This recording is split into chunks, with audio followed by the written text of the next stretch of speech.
Hey, Shira Lazar, and welcome back to Backstage Live. I'm right now with Laurence Shatkin, who's a career expert. He was on the show to talk about where all the jobs are. Now, where are they? Healthcare is really huge. It's the biggest industry. It's 13 million people, and it's just growing faster than anything else. Yeah. Yes. So what jobs exactly are in the healthcare industry that people can be applying for? Well, registered nurse is really huge. That's growing by about 20% over the next 10 years, and about 100,000 jobs every year, and they're earning up around $65,000 a year. Right. Now, it depends on what kind of education you get. You get a bachelor's in that, you're going to be doing better than if you just get an associate degree or get to do a 3-year program at a hospital. But then if you go get a master's and become a nurse practitioner or an obstetric nurse, one of those, a nurse obstetrician or nurse anesthesiologist, then you're earning like in 6 figures. So when my parents told me to go into medicine, they were right. Well, it's not just medicine. I mean, it's also these allied health careers. The home health care takers, those people, that they're earning a lot less, but again, the job openings are huge. 100,000 jobs over the next, every year over the next 10 years. Yeah, and also pharmaceuticals and everything. Yes, pharmacy aides and pharmacy assistants are going to be needed, and the researchers who discover the new drugs also, if you want to learn at the scientist level, if you're going to educate yourself that way. So while people are saying that the economy, we've had kind of a double dip in a way, or we might have another dip. We might. But the job situation, we are kind of on the up in that, on that end. Or what are your thoughts on that? It is starting to climb. We are starting to get out of this. There are more high-end jobs opening up than low-end jobs opening up, but it's going to continue to be a problem. And I think we really have to start paying attention to this as a country. I think one thing that could help get out of this situation we're in is to move more towards green energy. A lot of the work that you do for green jobs has to be done right here in the United States. It can't be offshored. Well, we know that the green energy industry is blooming. So are there jobs, though, in that field?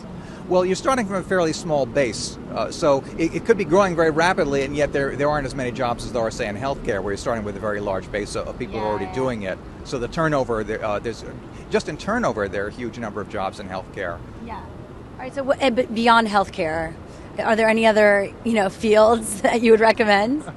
Well, I'd say high tech. That is continuing to grow. It really wasn't hurt all that badly by the recession compared to many other industries. So that's growing very nicely. And again, you probably need a fair amount of training for that. You need a college degree in that, probably at the very minimum.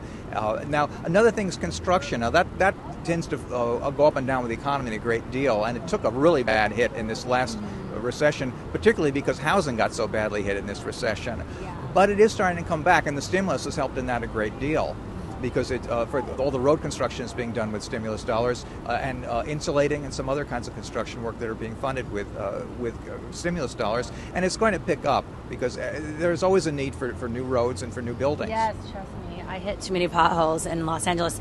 Rick, do we have a question? We have a couple questions.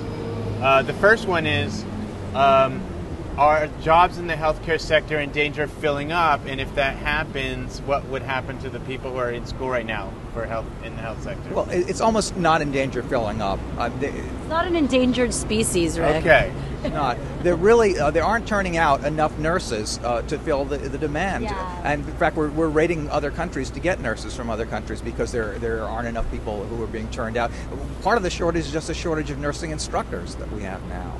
And so that's also been a concern, where the nurses of tomorrow are going to come from. There's only so much we can raid these other countries. They start developing their own economies, and they'll be exporting fewer of these nurses. Do you think the crackdown on immigration will affect, the jobs available and the job situation here in the States? Not so much the healthcare jobs. Maybe some of the lowest end healthcare jobs, such as the home healthcare takers, but mostly you need to be a citizen to get the kind of education and the kind of training you need to do this and to get the jobs. Yes, I mean, sure, the fruit pickers, a lot of them are going to be coming from overseas, and maybe and that industry is going to be hurt if the immigration is enforced as much as some people are calling for now. And we have another question. Yes, what are the top 3 or 4 jobs right now? Top in what way? laptop? In They what want people way? want specific jobs, so they could literally go online right now and apply for a job.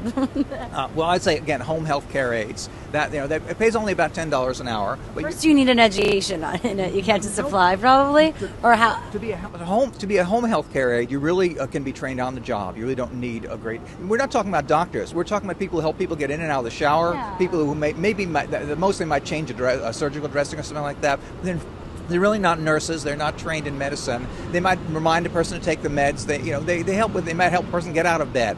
So they're not highly trained professionals, and they, as I say, they earn about $10 an hour. All right, there you go. But Home it's health huge. care. That's growing by 50% over the next 10 years. All right, any other questions? Rick? I think Bruce was asking about high-tech jobs. What is it? Oh, yeah, let's get into high-tech jobs because obviously a lot of people watching right now, we're on the internet, so people have an interest in technology. What are the specific jobs out there? Systems administrators and the network administrators and the database administrators, that's huge. I mean, that's going to grow probably by about, let's say, 30% over the next 10 years, and that's going to account for about 20,000 job openings each year. That's a lot of jobs. Now, again, these people need to have a lot of training. They probably need a bachelor's degree. They may have experience working in computer support for a while before they get up to that. Of course, depending on the level of training they have, they might do that right out of college. But they're earning right up there with the engineers. They're earning about $65,000 or $70,000 on average, and it doesn't take long to reach that point right out of college. They're getting some of the highest offers for people coming out of college now. Wow. Engineers in general are getting the best offers for people getting out of college. Petroleum engineers best of all. Oh, really? Petroleum engineers? In spite of all that's happening in the Gulf right now, petroleum engineers are still needed. And even as we move to a green economy, there's still going to be need for petroleum engineers because a lot of what they learn about refining oil, they're going to be using to refine biofuels. They're going to be using to drill for geothermal heat.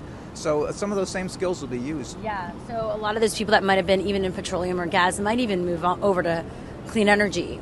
Yes, that's the hope, and I hope we do transition to a green energy economy. And it won't put engineers out of business. They will be able to use their skills for these purposes. All right, so where can people find you online if they want to find out more? Well, Shatkin.com is where to find the most about me. That's SHATKIN.com, and that has links to all my other sites. Very nice. Well, thank you so much, and so many great insights from you and a lot of positivity out there in terms of jobs, which is always a good thing. You have to be positive. You just can't give up and die. I mean, you really have to keep on looking. And I know that the long-term unemployed are facing some really bad odds right now, but you have to be creative. You have to be positive.